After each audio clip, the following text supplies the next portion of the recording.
주의 이름으로 환영하고 축복하고 또 오늘도 예배 가운데 주의 은혜가 충만히 있게 되기를 바랍니다.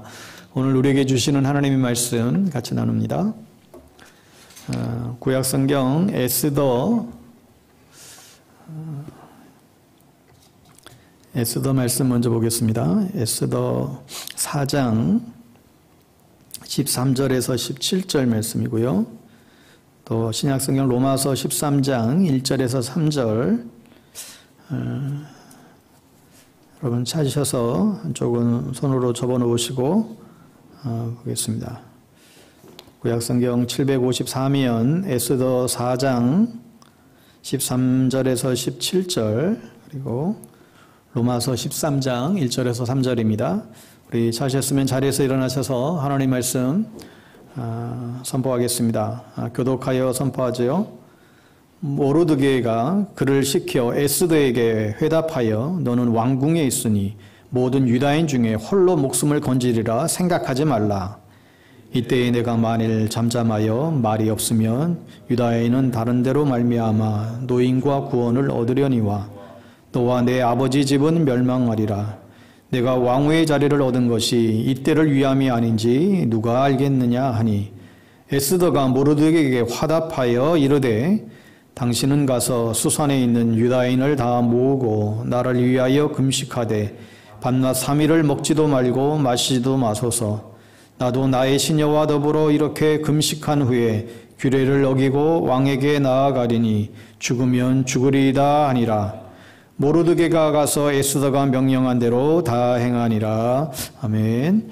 우리 로마서 13장 257면 신약성경 257면 로마서 13장 1절에서 3절 우리 한 목소리로 같이 합독하여 선포하겠습니다. 각 사람은 위에 있는 권세들에게 복종하라. 권세는 하나님으로부터 나지 않음이 없나니 모든 권세는 다 하나님께서 정하신 바라. 그러므로 권세를 거스리는 자는 하나님의 명을 거스름이니 거스리는 자들은 심판을 자취하리라. 다스리는 자들은 선한 일에 대하여 두려움이 되지 않고 악한 일에 대하여 되나니 내가 권세를 두려워하지 아니하려느냐. 선을 행하라. 그리하면 그에게 칭찬을 받으리라. 아멘. 오늘은 정치인을 위한 기도라는 제목으로 하나님 말씀 증거하겠습니다. 우리가 지난 2월 24일 러시아가 우크라이나를 침공했지요. 수도 키예프를 비롯해서 곳곳에 미사일이 날아들어 들었고 북동남쪽으로 일제히 러시아군이 진입해서 많은 희생자를 내고 있습니다. 안타까운 상황이 지금 계속해서 지금 진행 중에 있는데 우크라이나 국민들은 대통령을 유시해서 결단코 항복하지 않고 조국을 지키겠노라고 지금 결의를 다 다지고 있지요. 흑해를 통해 러시아 군함이 처음에 쳐들어와 우크라이나 국경 수비대들에게 항복을 이제 해치지 않을 테니까 항복을 이제 종용했지만 경비병 수비대 13명은 끝까지 투항하며 전사했고 또 탱크에 맨몸으로 시민이 나서서 또 맞서는 일도 있었습니다. 한 신랑 신부는 5월에 결혼 예정이었는데 서둘러서 결혼여식을 서둘러 올리고 여행 대신에 총을 들고 국토방위대에 동반 입대하는 신혼 부부들도 보게 됐습니다. 군인과 시민들이 한마음과 한뜻이 되어 나라를 지키겠다라고 하는 강한 의지를 나타내고 있고 또 서방의 많은 국가들이 여기에 대해서 응원하고 있지요. 이 전쟁에서 과연 하나님은 누구의 편이실까요? 이스라엘과 우리 조국 대한민국을 해방시켜 주셨던 하나님은 고통받는 우크라이나 백성들과도 함께 하실 줄 분명히 믿습니다. 우크라이나 땅에 속히 평화가 찾아오고 또 승리의 영광이 임하게 되기를 기도하고 있습니다. 러시아의 이런 전쟁 도발은 새로운 냉전 체제를 만들려고 하는 시도이기 때문에 전 세계가 아주 과감하게 물리쳐야 될 일입니다. 우크라이나가 유럽 연방과 가까워지고 나토 가입을 생각하게 되자 러시아와 중국 두 나라가 연합하고 또 미국과 유럽 서방의 나라들이 이제 연합하여 냉전 시대를 만들려고 하는 그런 불행한 역사에 어떠한 전초전을 지금 벌이고 있습니다. 냉전 시대를 다시 구축하려고 하는 이런 모든 노력들은 정죄받아야 마땅한 일이라 생각이 듭니다. 인간의 생명은 어떤 전쟁의 명분보다도 소중하고 우선되기에 전쟁을 국가의 외교 정책의 한 도구로 사용한다라고 하는 것은 그것은 강력히 저지해야 될 일입니다. 저도 이런 생각을 해봐요. 그 국경 수비대 섬에서 보초를 서는 13명의 젊은이 가운데에 제가 그 안에 하나 있다라고 한다면 나는 어떻게 했을까? 강력한 러시아의 그 군함 앞에서 보나마나 뻔한 싸움인데 이게 내가 항복하지 않고 왜 그들은 자명한 그 죽음을 그냥 자초하며 끝까지 투항했을까? 그들의 죽음이 그저 헛된 죽음으로 끝나버린 건 아닐까? 여러분, 그런데 이들의 모습이 결코 우리에게는 사실 낯설지 않은 모습이죠. 103년 전 우리 선조들은 해방을 위해서 거리로 달려나가 대한독립 만세를 외치다가 무고한 숱한 피를 흘린 역사를 우리는 가지고 있습니다. 1919년 당시 1600만 명의 인구 중에서 기독교인들의 숫자를 보면 한 20만 명 정도에 불과했죠. 1.3% 정도밖에 되지 않았지만 3.1운동에 깊이 연관된 이 독립선언서를 작성했던 34민 중에 16명이 그리스도인인 것을 우리는 익히 알고 있죠. 그러한 피 흘림이 있었기에 우리는 오늘 이 소중한 자유와 평화를 누리며 오늘을 우리는 지금 살아가고 있습니다.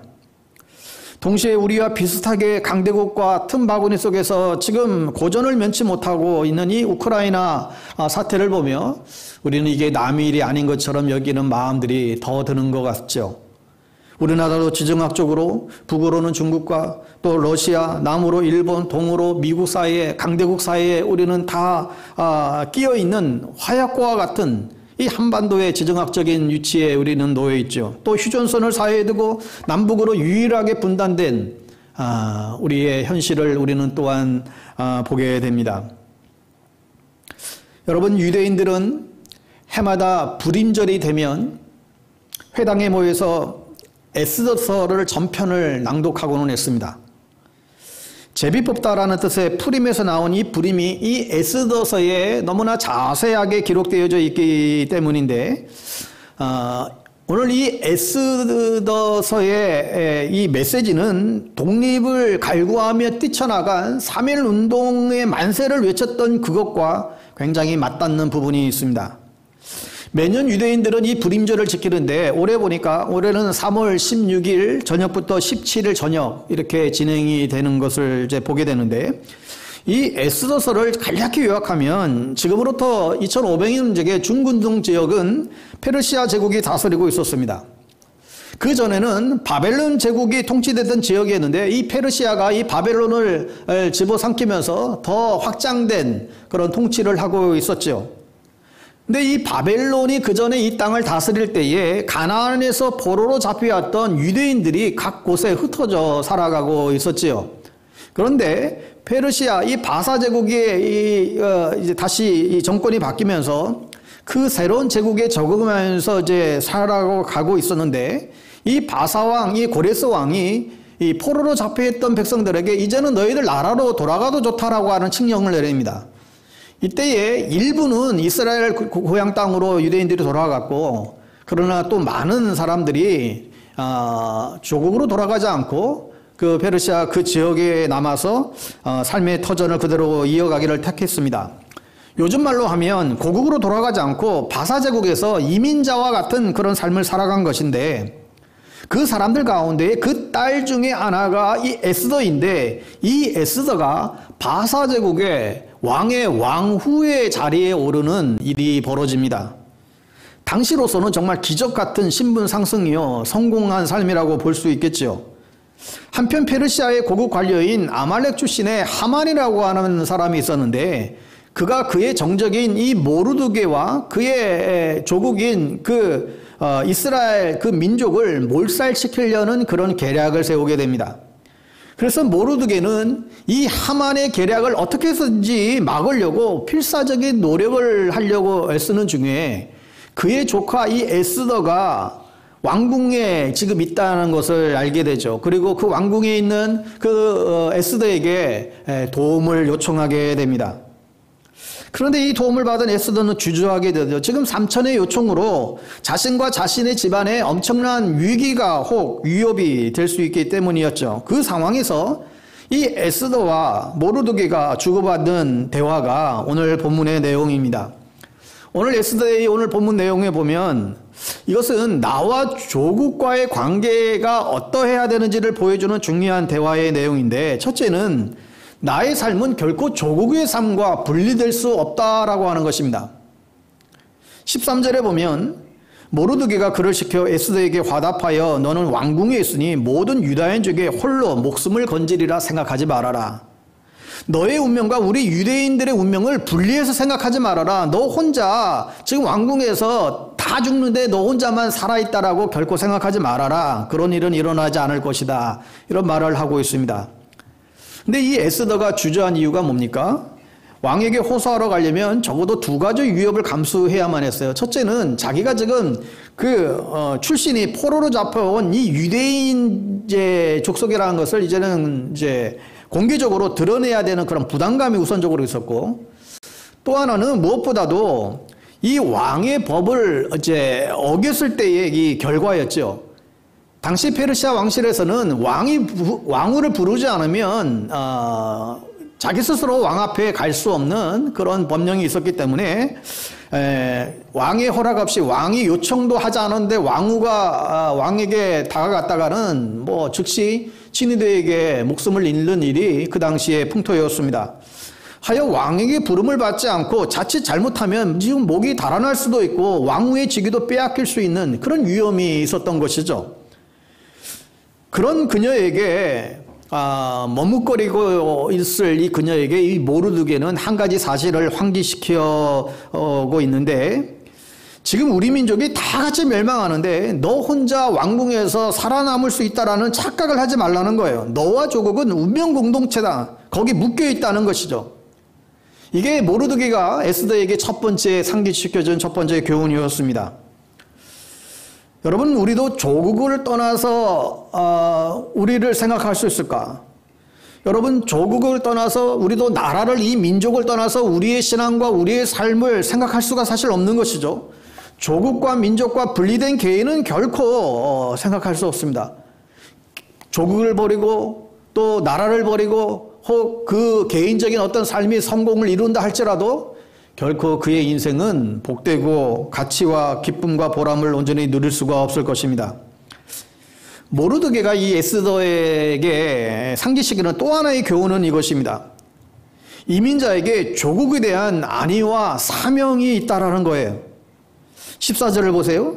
이때에 내가 만일 잠잠하여 말이 없으면 유다인은 다른 데로 말미암아 노임과 구원을 얻으려니와 너와 내 아버지 집은 멸망하리라. 내가 왕후의 자리를 얻은 것이 이때를 위함이 아닌지 누가 알겠느냐. 모르드게에게 그가 상기시키는 것은 바로 이 사명이 있다라는 거예요. 이 사명이 있기 때문에 이 에스더, 내가 지금 왕후의 자리에 있는 것, 그렇게 높은 자리에 그 사명 때문에 하나님이 올려놓으셨다라는 것을 가르쳐주고 있습니다. 아마도 에스더는 이 사실을 꿈에도 생각하지 못했을 것 같아요. 마치 요셉이 애굽에 갔을 때에 장차 내가 자기 민족을 구원해줄 총리로 쓰임받게 될 상상조차도 요셉은 안 했었죠. 내가 내 가문과 내 민족을 구원하시기 위해서 내가 앞장서서 지금 애굽에 종살이 간다. 그 당시 그 어린 소년이 그런 생각이나 할 수 있겠습니까? 비통함에 떨며 잡혀갔지만 나중에 형들이 와서 자기에게 절하는 것을 보면서 그제서야 깨달은 것이죠. 어릴 적에 꿈꿨던 그 11볕단이 자기에게 다 절을 하는 그런 꿈을 실현되는 것을 보면서 하나님의 애굽 일가를 애굽으로 보내어 아브라함에게 주셨던 그 약속을 성취하기 위해서 그들을 선발대로 보내셨다는 사실을 비로소 요셉은 깨닫고 고백하는 것을 우리는 또한 기억합니다. 에스더도 이러한 사명을 상상도 못했지만 이 모르드게가 이것을 계속해서 상기시켜 줍니다. 모르드게는 어떻게 에스더에게 이런 사명이 있다는 것을 알 수 있었을까요? 모르드게는 어떻게 하면 자기 민족을 구원할까 하나님 앞에 간절히 기도하는 가운데에 하나님이 주신 통찰을 통해서 마음의 깨달음이 온 것이죠. 아, 지금 왕궁에 지금 에스더가 있구나. 이 사실을 기억하고 그 조카를 통해서 하나님이 이 민족을 구원해 주실지 모른다라고 하는 그 소망을 품게 됩니다. 그리고 그녀에게 이것을 상기시켰던 것이죠. 그녀에겐 이런 기회가 있었던 것입니다. 여러분, 기회가 곧 사명임을 알게 됩니다. 기회라고 하는 건 곧 우리의 사명이라는 거예요. 신앙을 갖게 된 이들이 물을 때가 있습니다. 목사님, 저는 사명이 무엇인지 어떻게 깨달을 수 있습니까? 제가 하나님을 위해서 뭘 위해 부르심을 받은 것일까요? 여러분, 기회가 사명입니다. 우리에게 어떤 열린 기회가 있으면 그게 우리에게 주신 사명이라는 거예요. 저와 여러분이 방배동교회를 다니는 것은 하나님이 우리에게 주신 사명인 것이죠. 그리고 눈에 보이는 것이 사명이에요. 남들은 안 보이는데 내 눈에 자꾸 보여요. 남들은 이상하게 못 느끼는데 내 눈에만 그게 보이단 말이죠. 전에 있던 교회에 있을 때 한 안수 집사님은 주일이면 정말 제일 먼저 오세요. 예배 한 1시간 일찍 오시는 것 같아요. 일찍 오셔서 뭘 하느냐. 매일 의자를 이렇게 각을 잡듯이 의자를 줄을 맞춥니다. 제 눈에 보기에는 분명히 제대로 된 것 같은데 매주일마다 한 번도 빠짐없이 꼭 그분 손을 거쳐야 돼요. 각을 재듯이 안 움직이 같은데도 다 줄을 맞춰서 다시 한번 늘 그것을 점검하고 또 점검하고 그래요. 이분이 직업군인이신데 정말 칼같이 매주일마다 그 일을 하십니다. 왜 의자를 반듯하게 안 맞추냐고 이렇게 다른 사람에게 말할 이유도 없죠. 내 눈에 보이는 것이 사명이에요. 다른 사람들은 모르는데 저 구석에 있는 거미줄이 보여요. 다른 사람은 못 느끼는데 저 배고파 굶주림에 있는 아이들이 보이는 거예요. 그게 사명이에요. 다른 사람들은 모르는데 저 고통받는 저 땅이 보여요. 선교지가 보여요. 그게 사명인 것이죠. 여러분, 저에게 하나님이 자꾸 뭘 보여주시게 되면 그게 사명이에요. 얼떨결에 누가 자꾸 우리를 불러요. 그게 사명일 수 있습니다. 우리가 의도하고 계획하지 않았지만 자꾸 환경적으로 상황적으로 하나님이 우리에게 길을 보여주시고 또 길을 열어주시면 그게 우리 교회의 사명일 수 있습니다. 우리를 부르는 그곳에서 우리는 사명을 또한 발견하게 됩니다. 자꾸 이것 좀 보라고 이것을 또 보여주고 그러면 거기 가보면 우리의 사명이 있을 가능성이 있습니다. 어떨결에 구레네 시몬도 풀려나갔다가 예수님의 십자가를 지지 않았습니까? 전혀 생각하지 않았는데 어떨결에 진 그 십자가 때문에 자신도 그렇고 두 아들도 신약성경에 기록된 초대교회의 귀한 일꾼들이 되었지요. 어떨결에 풀려나가 구세주를 만난 것입니다. 어떨결에 친구 따라 교회에 갔다가 세례를 받고 집사가 되고 또 장로님이 된 분도 계시죠. 우리는 어떨결에 얼마나 많은 부름을 받고 있는지 모릅니다.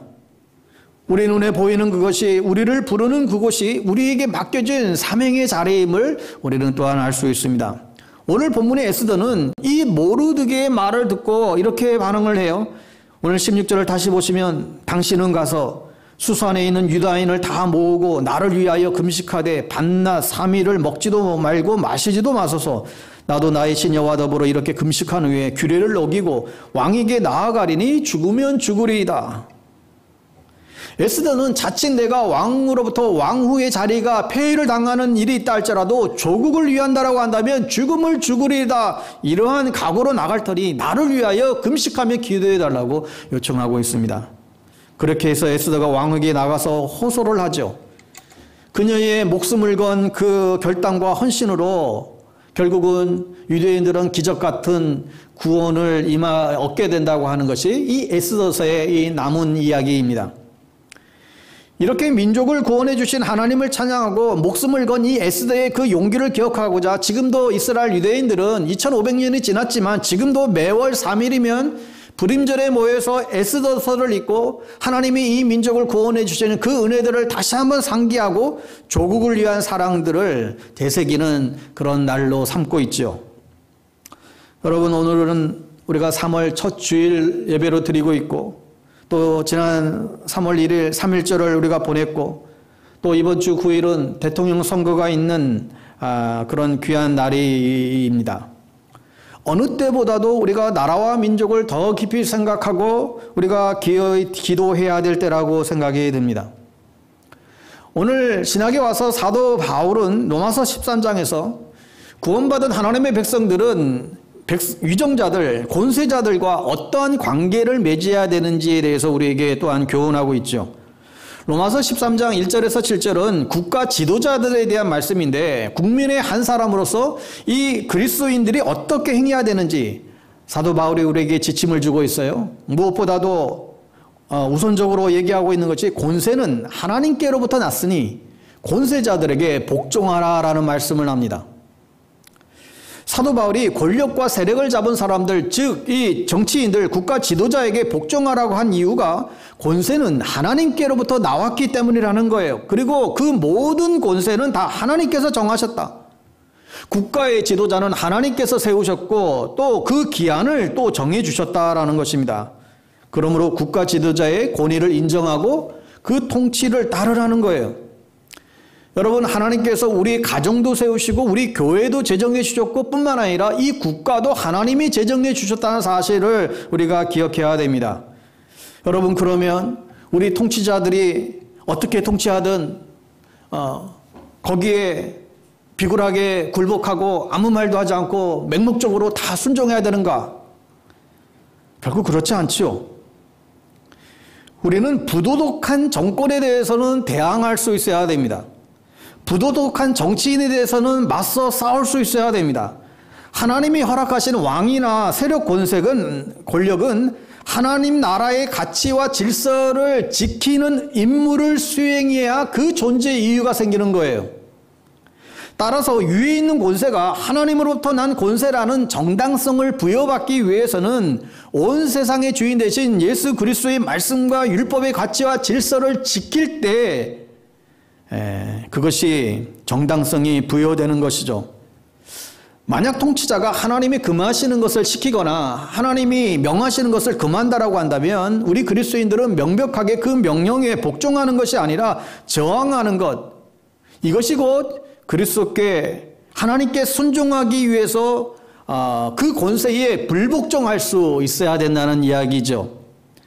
만약 세상의 권력이 하나님의 말씀, 하나님의 나라와 그 가치를, 질서를 이탈하면 그 권력이 어떻게 시작되었든지 정당한 권력이 아니기 때문에 하나님의 말씀에 위배되는 그 법률이 제정될 때마다 악을 선으로 이기라고 하는 그 말씀에 비추어서 우리는 거기에 시민 불복종이나 또한 비폭력 저항 운동에 여러 가지 정당한 방법들을 통해서 우리는 저항하고 그 일에 동참할 수 있어야 된다는 거예요. 여러분, 따라서 혹 기독교인이 막 응원 기도를 했다고 정당한 정권이 된다든지 또 무슨 목회자를 중심으로 정권을 창당했다고 해서 하나님이 세운 권력자가 되는 게 결코 아니라는 거예요. 공의와 정의가 하수같이 흐르기를 소망하고 철저히 하나님 나라의 백성으로 살아가야만 그 정당성이 입증된다는 것을 우리는 잊지 말아야 됩니다. 우리는 불의한 세상 권세를 따르는 자가 아니라 하나님 나라의 공평과 정의를 따르는 주님의 백성임을 우리는 놓치지 말아야 됩니다. 여러분, 성경에 여기에 대한 예들은 너무 많이 있죠. 바로가 히브리인 산파들에게 갓난 어린 아이들을 다 죽이라고 명령했을 때 그들은 순종하기를 거부했습니다. 출애굽기 1장 17절에 보면 산파들이 하나님을 두려워하여 애굽 왕의 명을 어기고 남자를 살린지라. 또 바벨론 느부갓네살 왕이 모든 신하에게 금시상을 만들어서 절하라고 그런 포고를 내렸지만 사드락과 메삭과 아벳느고는 그 왕의 명령에 순종하기를 거부했습니다. 페르시아의 다리오 왕이 30일 동안 아무도 자기 외에는 어떤 신이나 어떤 사람에게 절하지 말라, 기도해서는 안 된다 칙령을 내렸을 때 다니엘은 그것을 순종하기를 거부했죠.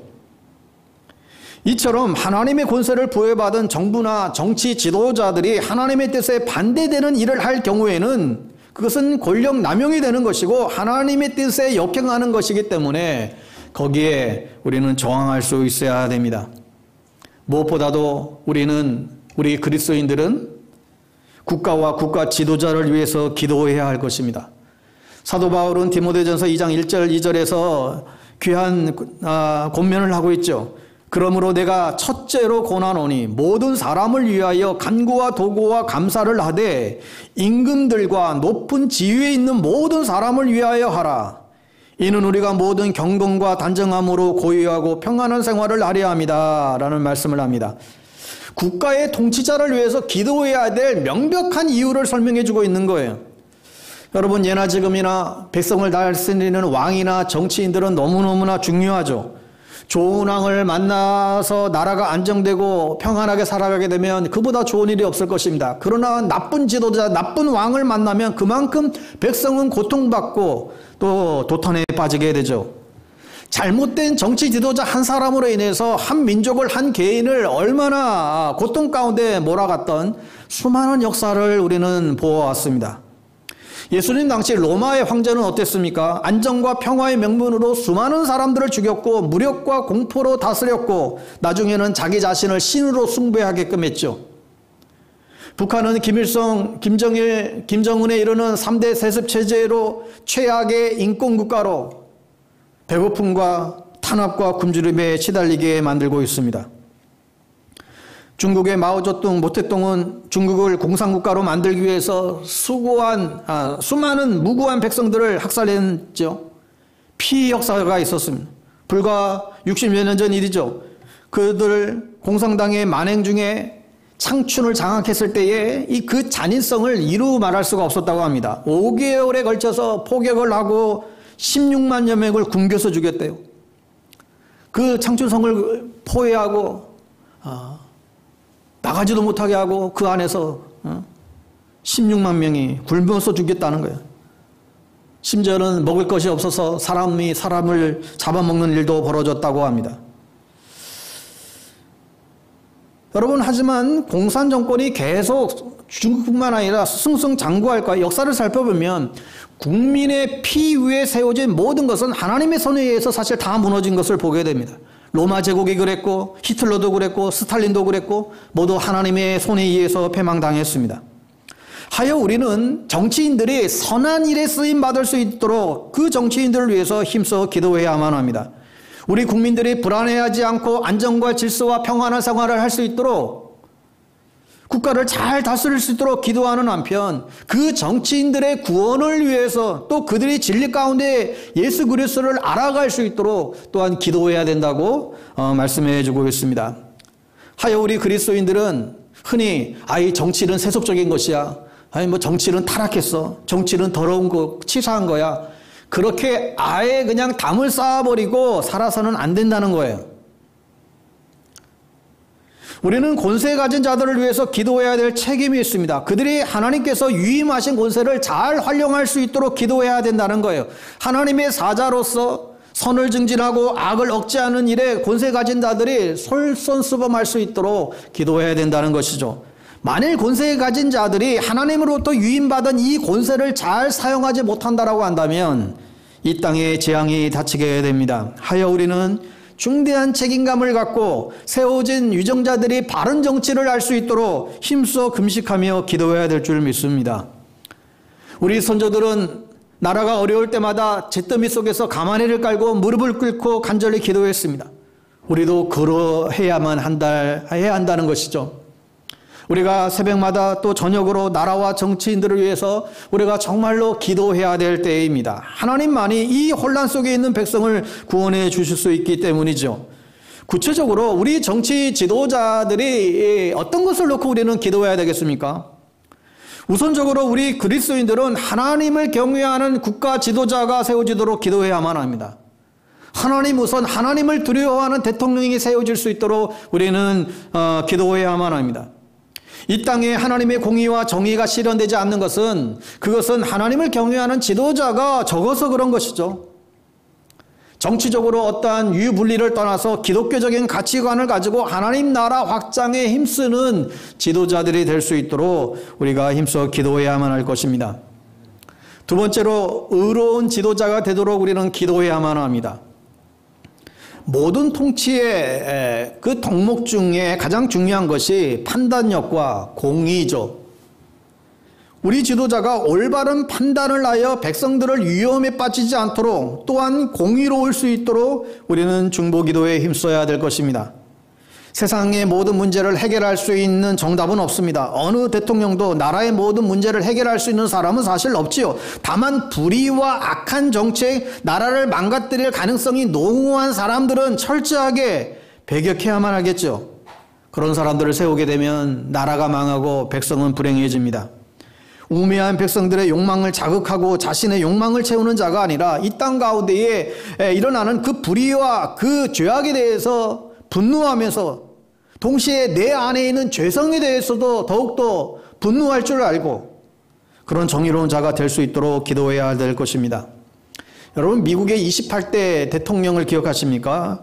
우드로 닐슨 대통령인데 이분에 대한 역사적인 평가는 사실 다양하지만 1918년에 민족 자결주의를 그가 외쳤죠. 민족 자결주의가 뭔가 하면 식민지 없애라는 거예요. 당시 세계는 대부분 다 식민지화했습니다. 세계 3분의 2가 식민지였어요.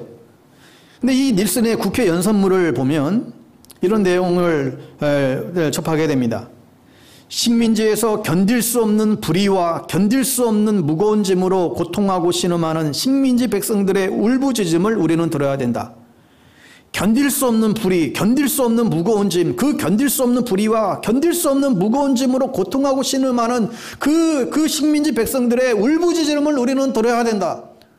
닐슨의 국회 연설문을 보면 마치 설교문을 읽는 것 같아요. 미국 장로교 목사님의 아들로 태어나서 머리부터 발끝까지 청교도 정신으로 무장되었던 이 윌슨 대통령께서 가슴에 그리스도의 사랑을 품고 세계를 보니까 세계가 너무 고통받고 있더라는 거예요. 그런데 그 식민지를 만든 그 사람들이 참 아이러니하게도 되게 기독교 국가였다는 게 기가 막힐 일입니다. 영국, 프랑스, 스페인, 포르투갈 다 기독교 국가예요. 그 기독교 국가에서 다 식민지를 만들어서 세계를 지배하려고 했던 상황이었죠. 그래서 윌슨이 보기에 하나님의 뜻은 이 식민지를 없애는 데 있구나. 그래서 민족 자결 운동을 그가 펼치게 됐습니다. 미국은 당시 윌슨 대통령 중심으로 가슴에 성령을 품고 청교도 정신을 고취하며 이 세상의 악을 몰아내는 일에 사실 엄청난 공헌을 한 것이죠. 반면에 지금의 미국은 그랬던 믿음들이 그냥 다 형편없이 땅에 떨어져서 청교도 정신은 다 잃어버리고 만 것 같은 느낌을 받습니다. 미국의 45대 대통령으로 트럼프가 취임했을 때 트럼프 대통령의 취임 연설의 핵심은 이거였습니다. 미국 우선, 국민에게 권력을. 이게 구호였습니다. 미국 우선이라고 하는 것은 백인을 우선함으로 인종차별을 정당화시키겠다는 것이고 실제 이민자들을 노골적으로 무지한 인종차별로 인해 그 이후 지금까지 결국 아시아 인종차별의 범죄가 그 이전보다 10배 이상 증가된 것을 우리는 지금 보고 있습니다. 여러분, 흔히 교회에는 다양한 사람들이 모여있기 때문에 한쪽으로 치우친 설교를 해서는 안 된다라는 말들을 합니다. 그리고 교회에서는 정치에게 해서는 안 된다라는 말들을 우리가 줄곧 하죠. 그런데 반은 맞고 사실 반은 틀렸습니다. 왜냐하면 성경을 보면 온통 정치 얘기예요. 구약 성경은 다 그래요. 구약에 나온 예언자들 아모스, 미가, 선지자 그 시대의 문제를 정확하게 꿰뚫어보고 늘 가난한 자들의 편에 서서 늘 그들은 외쳤어요. 신약도 역시 예수님 당시에도 로마 제국의 그 치열한 그 정치 권력자들과의 그 논쟁들이 펼쳐지죠. 중요한 것은 무슨 목사 어느 한 사람의 그런 주장이나 그게 아니라 늘 성경 앞에서 하나님의 진리와 지혜를 구해야 된다는 거예요. 여러분, 성경 전체를 이해하면 하나님이 어떤 분이신지, 우리가 어떤 삶을 살길 원하시는지, 하나님의 백성들은 그 나라의 한 나라의 백성으로서 어떤 가치를 추구하며 살아가야 되는지 성경은 우리에게 너무너무 정확하게 말씀해 주고 있죠. 그러나 모든 판단의 기준이 성경이 기준이 되었을 때 우리는 한쪽으로 치우치지 않고 균형 잡힌 하나님의 원하시는 그 모습을 우리는 취할 수 있습니다. 요셉, 다니엘, 느헤미야, 오늘 봤던 에스더 등 모두가 다 그 당시 타락한 정치 세계의 중심에서 하나님의 뜻을 이루었던 신앙인들이었음을 우리는 확인하게 됩니다. 그러니까 소수일지라도 오늘날 이러한 지도자들이 나올 수 있도록 기도해야 되는 것이죠. 여러분, 이것이 그리스도인들이 정치에 참여하는 가장 중요한 방법이 된다는 거예요. 지도자를 위해서 기도하는 것입니다. 또한 기독교인들이 가장 효과적인 정치 참여의 방안 중 하나는 뭐냐면 여러분, 우리 개개인의 그 의사를 반영하는 투표에 참여하는 일입니다. 하나님 나라는 이 세상에서 이루어지는 것인데 선거에 참여하는 것이 하나님의 나라를 이루는 중요한 일 가운데 하나가 될 수 있어요. 여러분, 나라 사랑을 나타내는 그 행동 중에 투표권을 행사하는 것만큼 또한 소중한 것은 없습니다. 무엇보다도 역사의 주관자는 하나님이시라고 하는 확고한 믿음이 중요하죠. 선한 지도자든 악한 지도자이든 하나님의 도구에 불과하다는 의식을 가지고 정치 우상에 우리는 빠지지 말아야 돼요. 특정 후보에 대한 골수 팬덤이 되면 여러분 자칫 사람이 우상이 될 수 있습니다. 분명한 사실은 하나님께서 국가의 지도자를 세우시기도 하시고 또 한순간에 또 패하기도 하신다는 거예요. 민족의 흥망성쇠를 주관하시는 분은 하나님이시다. 사람은 하나님의 도구에 불과하다는 것을 늘 인지하셔야 됩니다. 오늘 말씀을 정리하면서 저는 이 시대에 가장 존경받았던 한 정치인을 소개하며 말씀을 맺고자 하는데 그분은 독일의 메르겔 전 총리 얘기입니다. 제 인생에서 전 세계 정치인 중에 이 앙겔라 메르겔 이 총리만큼 자국민들의 사랑과 존경을 받았던 정치인은 보지 못했던 것 같아요. 독일인들은 남녀노소를 불문하고 이 메르겔 총리를 무티라고 부르죠. 이 무티, 엄마라고 하는 뜻인데 실제로 이 메르겔은 4년 임기의 총리직을 무려 4번이나 연임했으니까 정말 독일인들에게서는 정말 진정한 국민 엄마가 되었죠. 사람들은 그의 지도력을 무티 리더십이라고 부릅니다. 지난 16년 동안 독일인들은 이 메르켈 총리의 그 차분하고 소탈하고 인간적인 그 엄마 리더십에서 모성적인 편안함을 느꼈고 단 한 번도 부정이나 부패 스캔들에 연루된 적이 없었던 그의 깨끗하고도 총명하고 겸손한 굳이 정치 행보에서 다른 어떤 대안을 어떤 생각해볼 여지도 없이 참 행복한 독일 국민들은 시간을 보냈지요. 그녀는 협상과 타협을 중시하고 고함을 치거나 정적에 대해서도 결코 공격적이지 않고 끝까지 설득하는 소통의 달인이었다고 하죠. 독일의 시사주간지 슈피겔에서 그녀의 정치적 장수 비결을 이렇게 표현했습니다. 독일인들은 메르겔이 권력을 티내지 않고 지독하게 절약하며 검소하게 사는 모습을 좋아했다. 메르겔이야말로 권력을 가졌다는 게 결코 특별한 것이 아님을 각인시킨 최초의 정치인이었다. 이런 평가를 했습니다.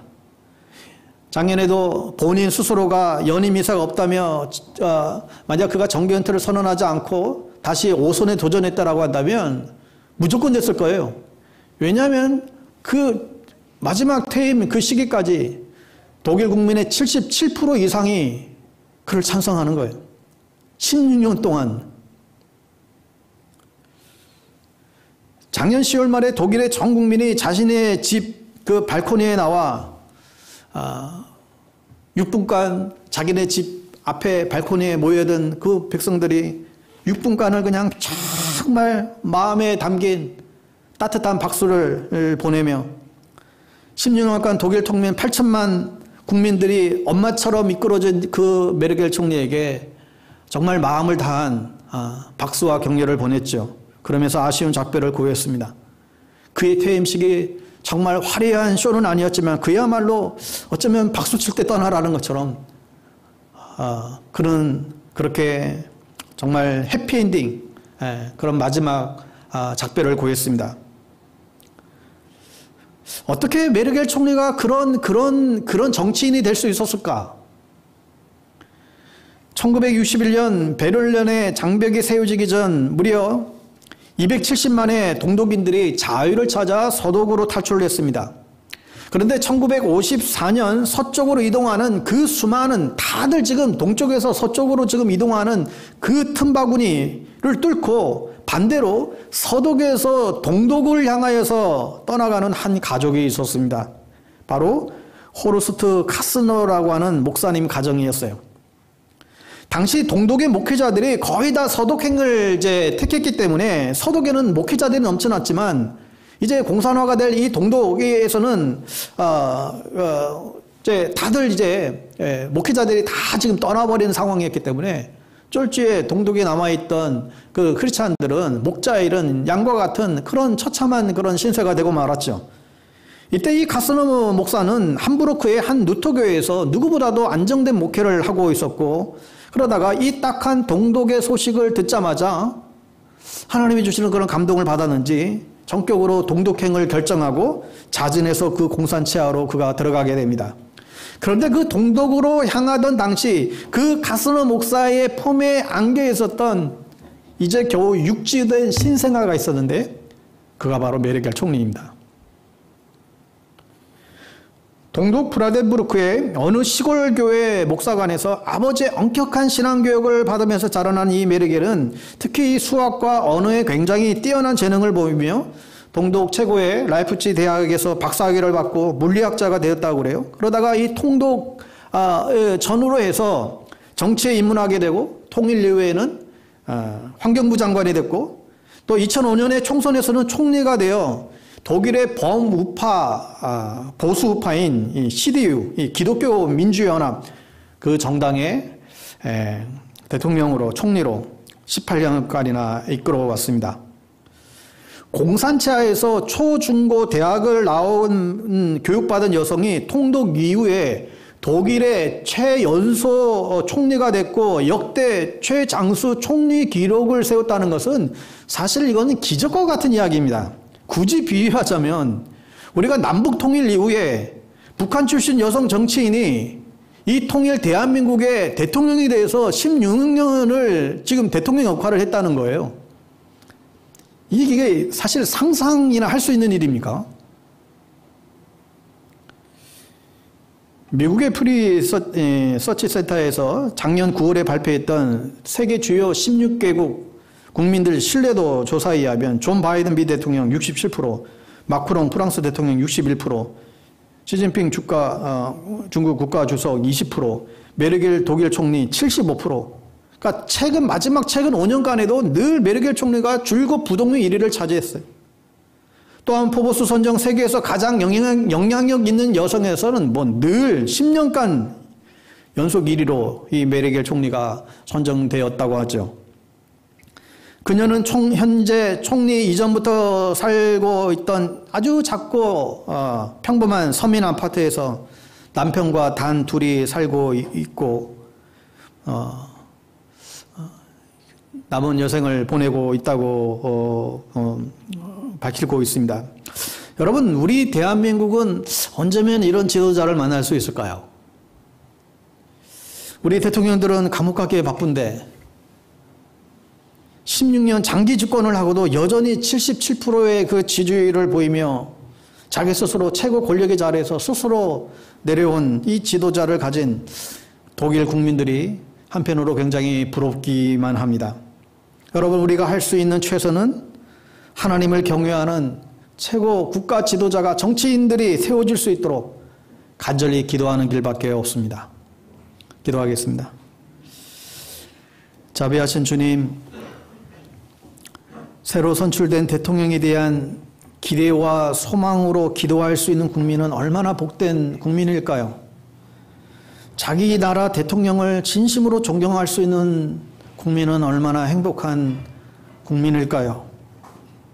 주님, 내 나라 조국, 이 대한민국, 주님, 이 땅 가운데에 자비와 긍휼을 주님 베풀어 주시옵소서.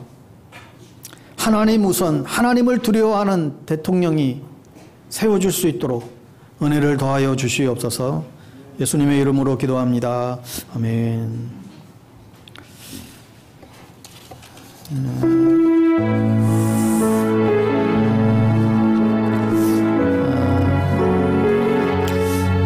민족의 가슴마다 우리 찬양 드릴 때에 다시 한번 우리나라 이 민족이 하나님 앞에서 바르게 세워줄 수 있도록 하나님 나라의 꿈을 다시 한번 꾸며 이 찬양 드렸으면 좋겠습니다.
우리 시간 우리 함께 기도할 때에 정말 이 나라 이 민족 이 조국을 주신 하나님께 우리 감사합시다. 이 민족이 여기까지 오기까지 숱한 많은 세월들 많은 또 어려움들 또 고난의 시간도 있었지만 하나님께서 여기까지 이 민족을 지키시고 보호하시고 인도하여 주셨습니다.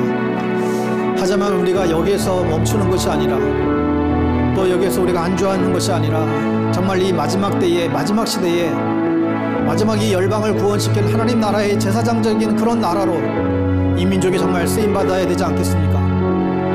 이 땅에 있는 모든 거짓과 불의와 또 모든 부패들이 다 청산이 되고 진정 하나님의 공의와 하나님의 정의가 다스리는 귀한 이 대한민국이 조국 땅이 되어줄 수 있도록 특별히 앞장서서 이 민족을 이끌어가는 우리의 정치 지도자들, 우리 유정자들을 하나님 붙잡아 주셔서 정말 모든 권세가 하나님께로부터 왔는데 정말 하나님의 그 세우신 그 뜻, 그 의미를 분명히 알고 백성들을 또 이 민족을 평화의 나라로 또한 사랑의 나라로 통치해 나갈 수 있도록 우리 유정자들 하나님 붙잡아 주시옵소서.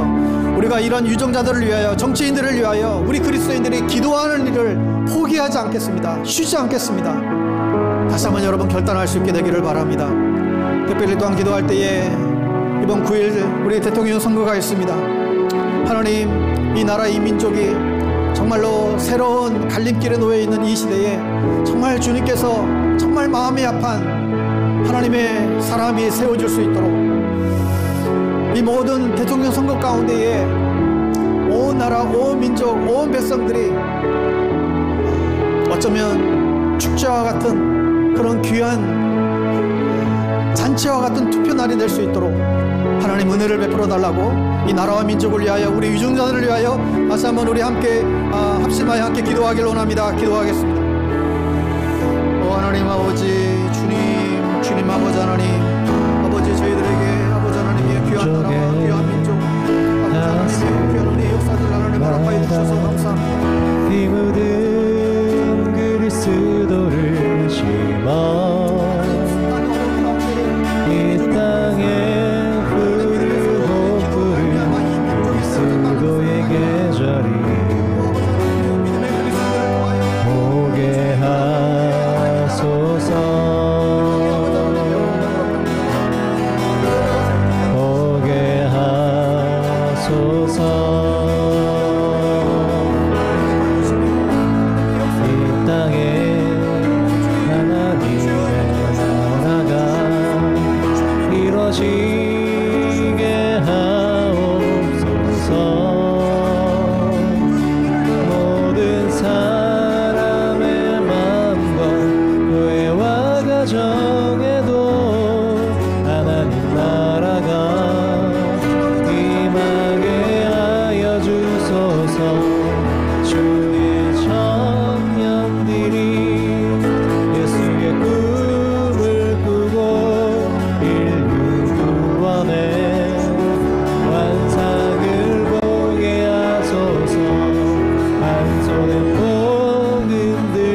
살아계신 하나님 아버지여, 하나님이 대한민국 이 조국 땅을 주님 불쌍히 여기시고 국리를 여겨 주시옵소서. 그동안에도 참 많은 위기와 또 고비 속에서 하나님 믿음의 사람들의 기도를 통하여 이 민족을 지켜주셨고 또 여기까지 오게 하셨습니다. 오 아버지 하나님, 참으로 이 민족을 더욱더 주님의 장중에 붙잡아 주셔서 하나님이 이 마지막 시대에 열방을 위하여 참으로 제사장 나라와 같은 하나님 귀한 나라로 쓰임받는 하나님 이 민족 될 수 있도록 붙들어 주시옵소서. 특별히 이제 9일날에 대통령 선거를 앞두고 있습니다. 부디 분열과 당적이 멈추고 화합과 연대의 그날들을 우리가 또한 소망합니다. 하늘을 두려워하고 백성을 사랑하는 지도자를 선출할 수 있도록 우리에게 분별의 지혜를 더하여 주시고, 또한 선출된 지도자들이 지혜와 명철로 정직으로 하나님을 두려워하며 이 백성을 평강으로 하나님 이끌어갈 수 있도록 은혜를 더하여 주시옵소서. 오 아버지 하나님, 그리하여 이 대한민국 이 민족을 통하여 이 땅에 깨어지고 고통 가운데 있는 수많은 나라들을 다시금 살리는 귀한 역사를 이루는 이 민족 될 수 있도록 은혜를 더하여 주시옵소서. 지금은 이 나라를 세운 예수 그리스도의 놀라우신 은혜와 하나님 아버지의 사랑하심과 성령님의 교통 역사 충만케 하심이 이 나라를 주님 손에 올려드립니다. 이 민족을 주님 손에 온전히 올려드립니다.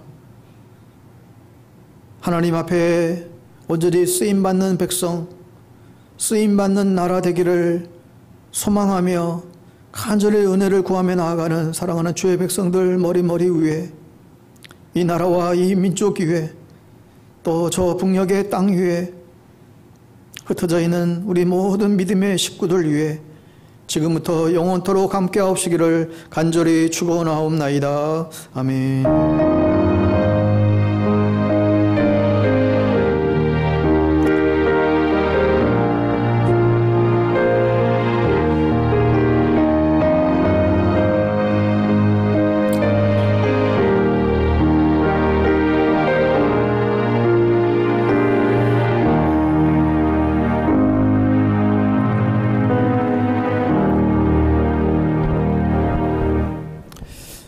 모든 예배 마쳤습니다. 우리 한 주간도 우리 사순절 기간은 계속 진행되고 있는데 주님과 동행하는